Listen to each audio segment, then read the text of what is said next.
So this is a topic you need to take very, very seriously. It's a lot of responsibility, and this job is not easy, and this is one of those things that we have to make sure that we master.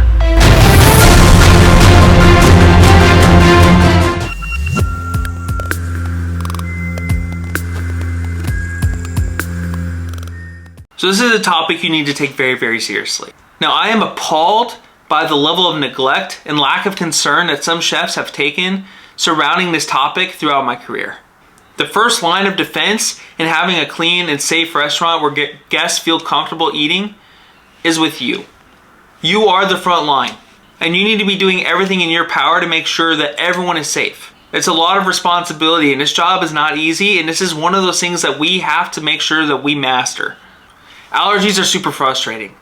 And in America, about 26 million Americans actually have a food allergy. Throughout my career, I've had a lot of encounters with allergies, and I have made some mistakes along the way. But I'm happy to say I've actually learned from these mistakes. So let's dig into this. Let's start off by reviewing the difference between allergies and dietary restrictions. An allergy is when somebody's body reacts to a foreign substance. When somebody eats a food that they're allergic to, they're going to have a variety of symptoms. It could be a runny nose, pain or tenderness of the cheeks, diarrhea, vomiting, welts, or just feeling sick. There's so many different things that could happen when someone has an allergic reaction, and it's nothing that we want to deal with. So the best course of action is just to avoid it altogether. Now, a dietary restriction is a little bit different. A dietary restriction is when a guest wants to modify their dish in order to accommodate their diet. An example being sodium. Somebody might be on a low sodium diet and wants a dish with low salt. It doesn't mean that salt is gonna cause them to have an allergic reaction. They just want to take it out of their diet. So as a chef, you should still accommodate these guests, but it's not life-threatening if it's just a dietary restriction. The most common allergies are fish and shellfish, nuts and tree nuts, soy, gluten, dairy, and eggs. Now, management of these allergies need to start as soon as the food comes in the door. We need to be very careful about how we're handling our food. The first thing we should pay attention to is the food hierarchy.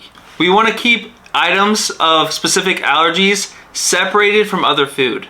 We also need to be very careful when we're prepping our food.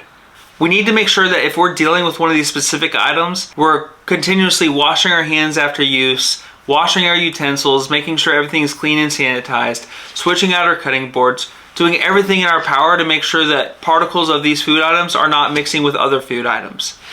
Now we need to understand the difference between cross-contact and cross-contamination.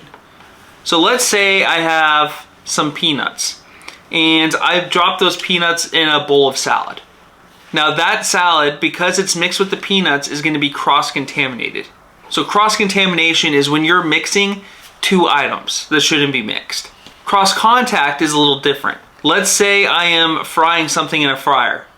Let's say that in my fryer, I fry fish, which is a major allergen, right? So I have a guest that wants a side of French fries, but they're fried in a fryer with fish. Even though these two items aren't necessarily touching, that's going to be cross contact because the oil might have some contaminants or fish particles. So if this were to happen, we would need to make sure that we communicate with that guest to make sure that they're okay eating the French fries even though they have a fish allergy.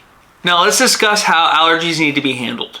As soon as the guest sits down and the server starts taking their order, the server needs to be trained to ask them the following line.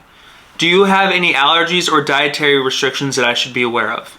Sometimes our guests will look at the menu and assume that they know all the ingredients, and they will order without telling the server because they think what they have is safe. But there's so many different things going on in the kitchen, so we need to make sure that we ask that question to ensure that we follow all the necessary steps to prevent them from having an allergic reaction. Now the guest might order a grilled cheese sandwich with an egg allergy. They might think that the grilled cheese is fine, it's just going to be bread and cheese. But what if you have mayo on your grilled cheese? That's an egg product. So by not communicating that to the guest would be a big problem, and there could be serious consequences if we served them with grilled cheese if they have an egg allergy. Another reason why it's important to ask this question is because it shows that we care and we're actually concerned about their safety and well-being. If we show them that we care, they will come back as regulars because they want to go somewhere where they know they're going to be safe and they feel comfortable asking questions and communicating their concerns with the team. Now, when the server has an allergy that comes through, they need to communicate it to management right away. They need to go back to the kitchen and have a conversation with the chef and let them know what the allergy is. Now, I'm going to be making sure that I have conversations with my staff about the importance of allergies and making sure that they're dealt with correctly. If I have an employee mess up when it comes to allergies, I immediately pull them out and have a conversation with them.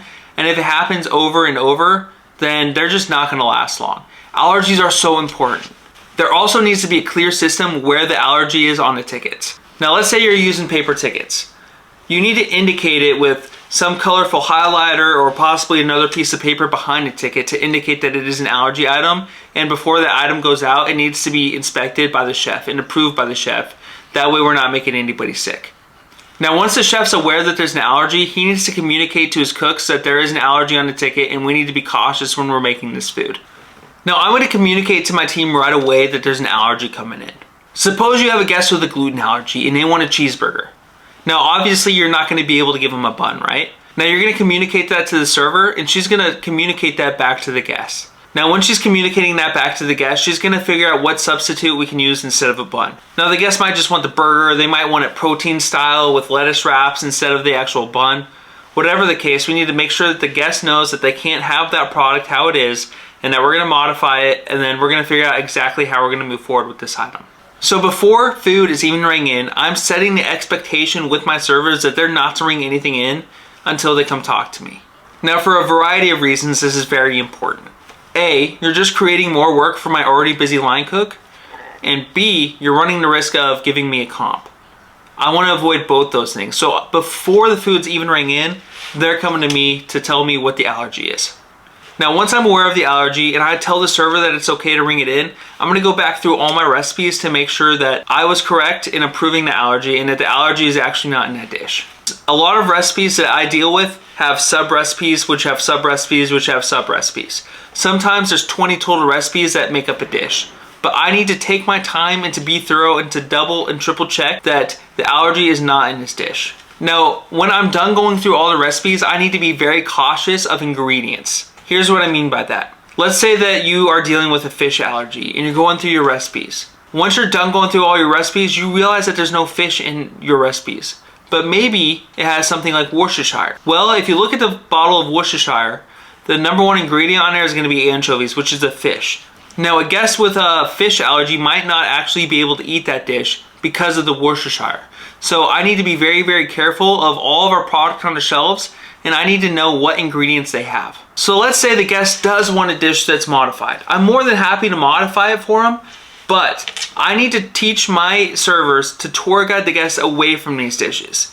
Think about it. The kitchen's very, very busy. And my cooks at these stations are making these same dishes over and over and over. And they have muscle memory.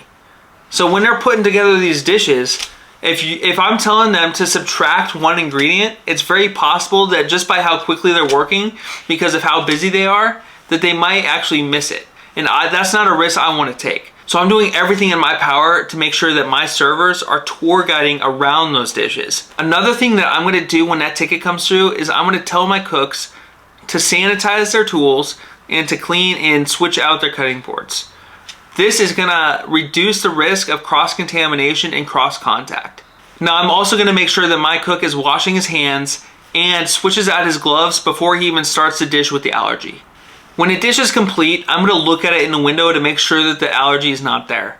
And I'm also going to quiz my cook to make sure that he did avoid the allergy. Now, when the dish is ready to go out, I have a manager run it. I want the guest to know that we did everything in our power to avoid the allergy. And I also want to build the relationship with the guests, that way they'll come back. As a chef, I'm very, very busy, but if possible, I actually try to run these to the guests myself. I've had a lot of guests come back to my restaurant to dine with me just because I take this step. It's very, very important, and it's a very, very good practice for you to start doing in your own restaurant. Now, I know that allergies actually slow down service, but it's important that we actually do the steps to make sure that everyone is safe.